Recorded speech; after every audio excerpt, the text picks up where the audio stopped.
د غزل مطلب ده چې د نیکۍ بدۍ حساب بشي عقبا کې، د نیکۍ بدۍ حساب بشي عقبا کې، محتسبه بس دې لاړ شه په حیا کې.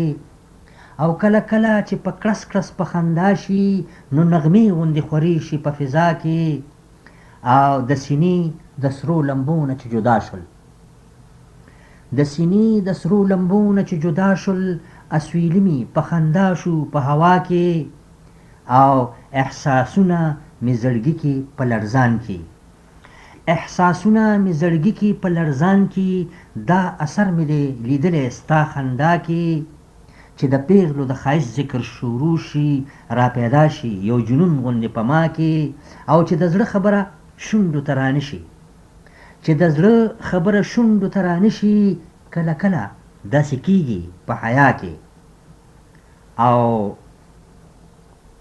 نور څه نه دي، خو دا زړه به مې لږ ښه شي، راشه کښېنه لږه ما سره په خوا کې.